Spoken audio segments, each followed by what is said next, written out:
My name is Dan Alexander. The company is Intrepid Games, and we're presenting our first board game, Lander. Lander is a resource management strategy game whereby you get to develop the board, you have a crew which you develop, and the idea is that you complete the most missions to win. Yep.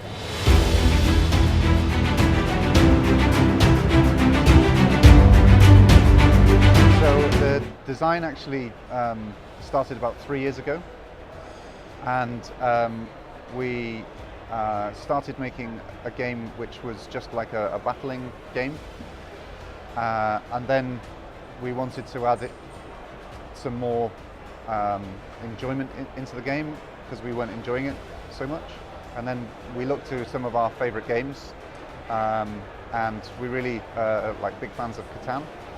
So we started to think about having resources and then looking at shapes. So in the whole board game landscape, we didn't know any other games that had like triangles as their main theme. So we thought we'd have triangular resource tiles, and then we thought in terms of like the patterns of 3, so having 3 different levels that you could have, and then it kind of expanded out from there. So originally it was just pieces of paper, then we had things made on cardboard, and then we invested in a 3D printer and started looking at how to make it.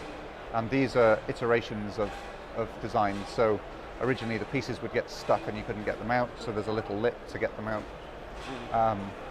and brought it to the stage where it is today with the various color stickers and what have you. The mission to this, the first planet outside of our solar system, which is the backstory to Lander, is with a pretty international crew. So the crew spread come from a wide range of countries. So we reflect it in the making and in the game itself. The backstory is that 6 corporations funded the main ship, which is called the GCC Intrepid, and it's the biggest, most expensive project mankind's ever created. And because the corporations have contributed, they all want to go to this planet and reap their rewards. So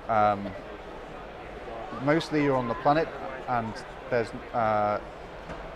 the ability to impact the players is fairly negligible, but there are a few cards in there whereby you may kill a crew member. So a corporation may go to that extreme for them to get the biggest spoils of the new planet. The year that we're setting this in is 2092, so it's kind of 70 years in the future. It's supposed to be a reasonably plausible scenario. So the spaceship that we have in terms of like the design, we're thinking is quite near future, and the main thing would be that the main ship that this lander is launched from, you never see in the game. What we wanted to do with the game is basically you throw down the crash site, and then you make this ring of tiles around the board.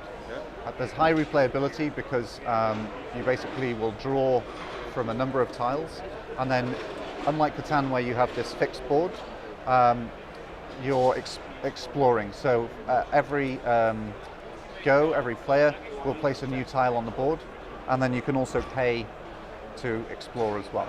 So the game board grows. One of the nice things about it is that the table space that you have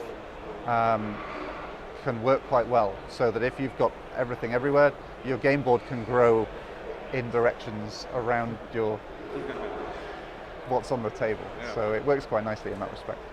The way that you have the gameplay is that you can do a number of free orders.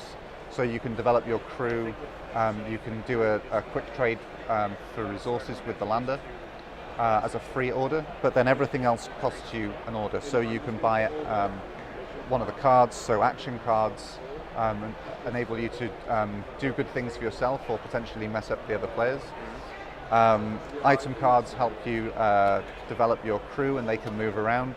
And training cards, you can play on your crew, but it's fixed as soon as you attach it to the crew member. You can also buy new crew members, you can upgrade a tile, you can expand. And then like Catan, you can do trading. So you can trade cards with the lander at a high value, or you can trade anything with anyone. And then if you can't do an order, then you would play out of round. Or we have developed this so that you can do 10 blank orders over the course of the whole game.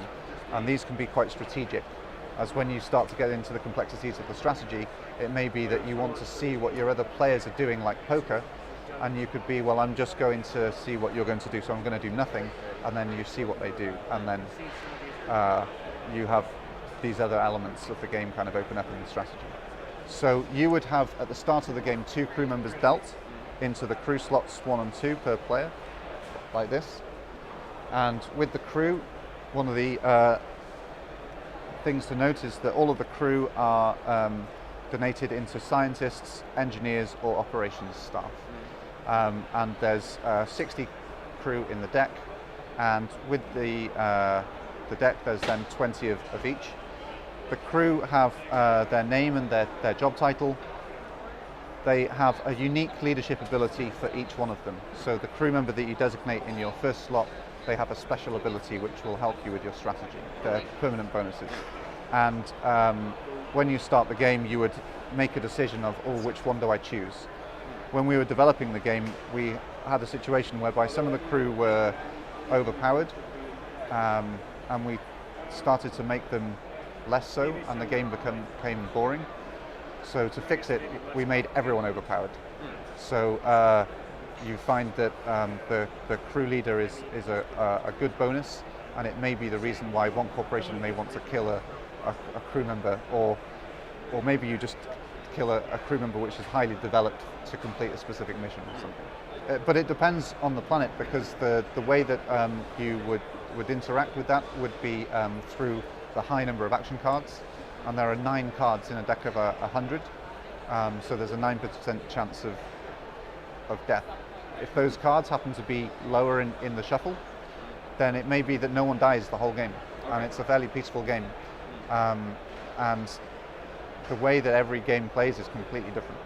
One of the things that we really want to do is keep this plastic design, because we really like the durability of it, and the fact that the pieces click in together means that you can move it around the table.